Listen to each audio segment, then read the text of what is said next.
Hey everybody, I'm Tatsudoshi. Come back! And this time we're gonna do Scott Pilgrim versus 6 dudes and a chick. Yay! Or the world, or whatever you want. The world. Okay, so Scott Pilgrim, I'm gonna do a quick recap of the entire Scott Pilgrim universe. Scott Pilgrim is a graphic novel. Scott Pilgrim is about 6 volumes long. Scott Pilgrim is not very long at all. It's about that big each volume. It's relatively short. It's about a guy and a girl and a guy and a girl and a guy and a girl and a guy and a girl, and then it ends. The movie, on the other hand, was based off the novels, the graphic novels, and at the same time that the movie was released, they released a game that was based off the graphic novels, not the movie. So, if all of you people out there are like, oh, they made a game based on a movie that's actually good, fuck you, you're wrong. It's based on a graphic novel. That made a movie. That made a game.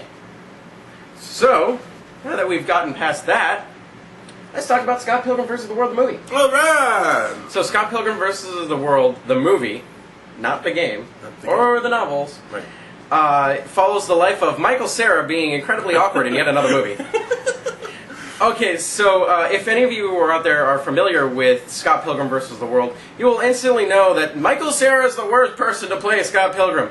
I'm not a fan of the Scott Pilgrim graphic novels, but I will say that they are at least fun. They are fun, so I can't say that they're bad. I'm not a particular fan of them, but they're not bad. So when I heard Michael Cera was going to be the main character in this movie, I just kind of went, wah, wah. So this is Michael Cera, and you don't know Michael Cera movies are... Did you just say Michael Cera? I call Michael Cera, right. He calls him Michael Cera. That's his name. Shut up. I don't know why. So anyway, Michael Cera, you all know his movies. Or, you all know his movies. He plays a great awkward kid. Right. Oh my God, oh my God, there's a girl. Scary. Yeah. He's not necessarily a bad actor, but he has his role and he needs to stick to it. Scott Pilgrim is a character that is defined by how awesome Scott thinks he is. Michael Cera, even real Michael Cera with all his millions of dollars, does not believe that he is awesome. So, sorry Michael Cera, you can't do this. Basically the story goes, Michael Cera has a girlfriend named Knives. She's about 16, and that's not good because he's 20-something. It's like 21, or whatever, which is just incredibly awkward. Michael Cera, as Scott Pilgrim, is the bass player in a band called the Sex Bob-Ombs, which is a fucking stupid name, you fucking nerds. Right. Which I believe they only made that in the movie. Nope, that's... Right, never mind. That was not just in the movie. That was in the graphic novel, and it's still a stupid name. And in the games too, yes. Okay. So, he's the bass player, and then there's the talent, which is the lead singer and main guitar player, and he's cool.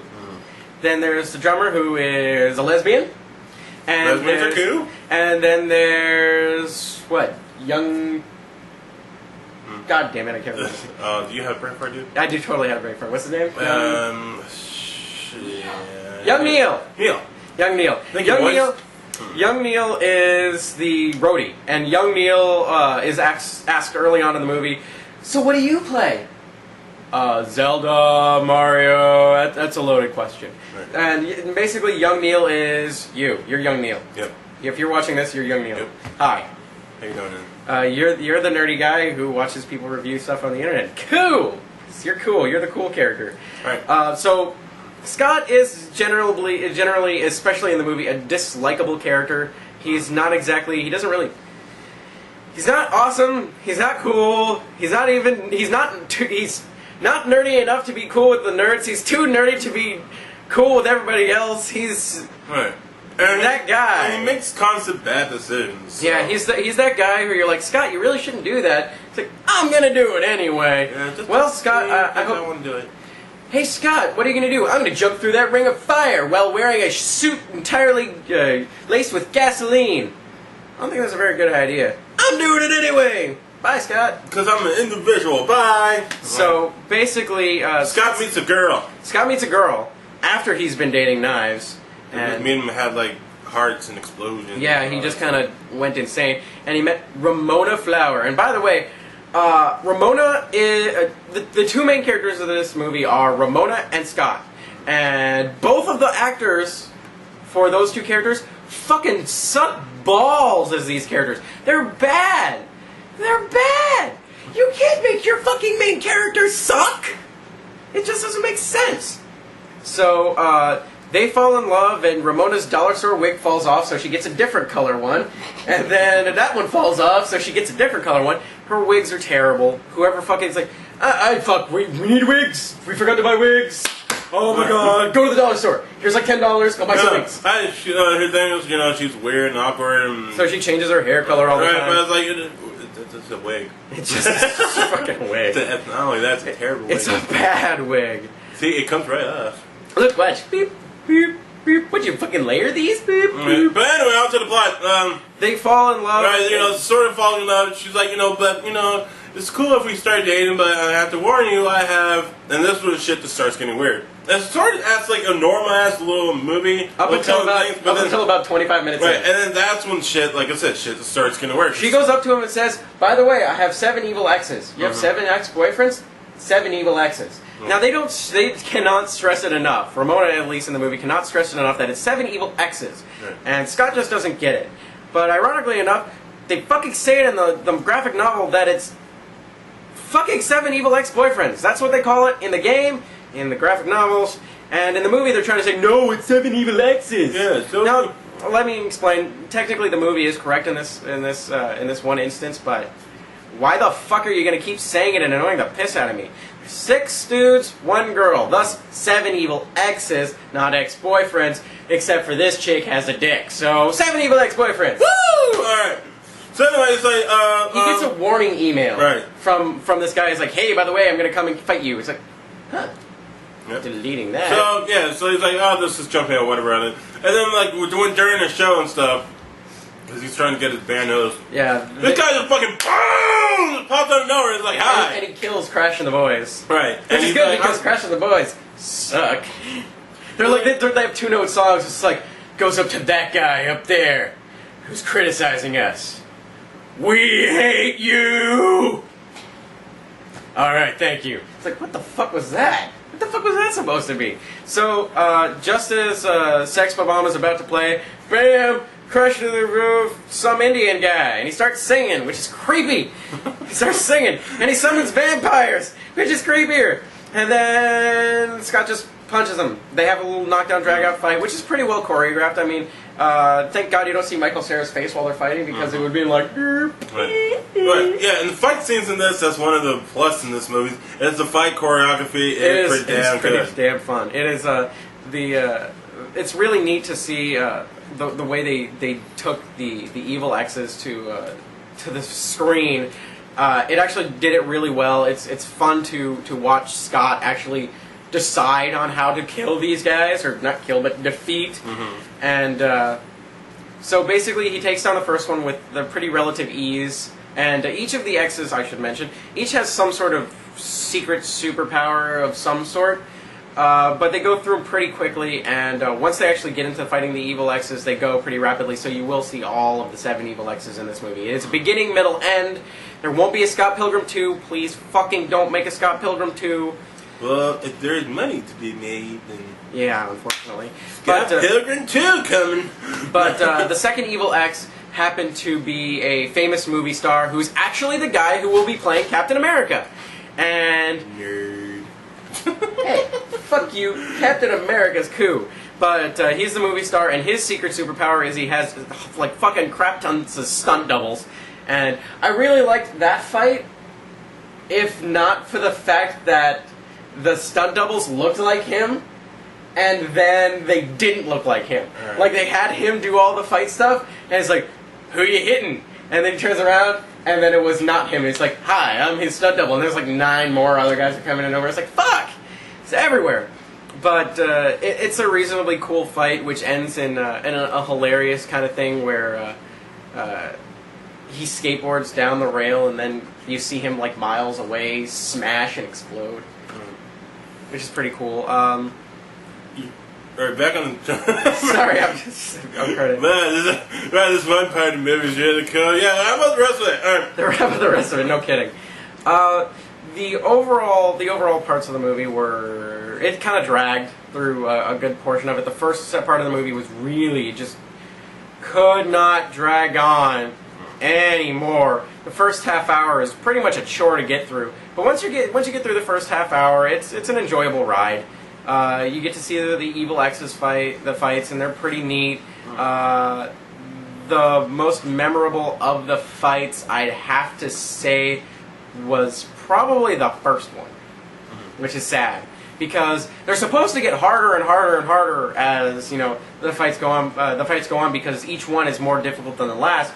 But unfortunately for the movie, it was like, fuck, we're running out of time. Make them shorter and shorter and shorter and easier and easier and easier. And at one point, they completely deviate from the graphic novel and even the game, where they have the two Asian twins, which are 5 and 6, the 5th and 6th evil ex-boyfriends, and instead of going into their personalities at all, where they like robots and they're super Japanese and all that crazy shit, they just have a band-off, and the twins summon a giant fucking dragon out of their speakers, and Sex Bomber's like, whatever, we're gonna summon a Yeti or some shit, whatever, fuck it! They play as hard as we can, I don't care how crappy we are. So they summon a giant Yeti, and the Yeti punches the dragon, and they're fighting. Yeah, big old giant explosion. It doesn't make any sense at all. It's not even close to what happens, and they really deviated before that, but that was the biggest deviation of them. The fight scenes are still pretty cool, and the graphics aren't bad. The graphics are actually pretty neat. There's a lot of video game references in this movie, and if you nerdgasm over every single one of them, shut up, please. Just because there's video game references in a movie isn't something to whoop about. By the way, this is not a video game movie. If you're one of those people who say, they made a game, and now it's a movie, so it's a video game movie. No. Shut up, you're wrong. It was graphic novel, then a movie, then a game, but the game is based on the graphic novel more than the fucking movie is. So, again, it's an enjoyable ride, but the main cast is just dreadful. You really it goes to mostly the supporting cast, and the X's are what drive this movie. The supporting cast, the remaining parts of Sex Bomb, the evil X's, and most importantly, my personal favorite character in the entire movie, Wallace, was fucking awesome. That guy, anytime the movie really started to drag on, they're like, let's bring Wallace back. And they had a waking dream part of the movie where Scott would wake up and he goes, I have an idea. And then you'd see Wallace wake up right next to him. And Wallace is Scott's gay roommate, by the way, in case you didn't already know this. But Wallace would wake up, and progressively as the movie went on, you'd see more and more people pop up because Wallace is hooking up with all sorts of dudes. He's stolen boyfriends from girls. He's hooked up with random guys. There's at one point where Scott barges in and sees some dude's wang, and then they shut off the lights, and it's like, you may or may not have seen a man's junk. Okay, you can come in now. But some of the jokes are pretty funny. Most of the jokes aren't. There's a lot of video game references, and not all of them are good. Some seemed very tacked in, just because it's like, well, fuck, we can't really make this game reference, let's just put this in there. They use the Zelda tune, that do-do-do-do, a lot, which is just, it seems like they're grabbing at straws. But, again, the supporting cast is really good. I'd say that if you really do want to see this movie, go see it. The supporting cast will make it at least fun. But for the love of God, you'll have to get past some of the stupidest writing you'll hear in a long time for some of these fucking jokes. They're just not good. Yeah, I agree. And you're, of course, you're like a big giant nerd like this guy. You'll enjoy most of the things about it. Like, of course, like, I think, there's a lot of No More Hero elements in there, if you know that that game and stuff. I could kind of see that. You can kind of see that and stuff. So yeah, I recommend it. And it's definitely when it comes out on DVD, you should definitely rent it and give it a shot. Especially if you like if you read the graphic novels, you already saw it. You don't care what I say. But if you've never heard of it before, you're probably better off picking up the graphic novels or borrowing them from a friend who probably has them and says, oh my god, these are the best ever. Don't listen to them, they're fun. But nothing to fangasm over. But fun series, fun game. But I do have to say one thing. I really, really, really, really, really fucking hated the way that they did the end of this movie. It was fucking stupid. It was fucking retarded. The end was just so fucking stupid that I'm not even going to give it away. It's like they had this climactic final battle, and then there's something after that that makes it look just fucking retarded and stupid, and it's just kind of made me go, that's the end of your movie? That's...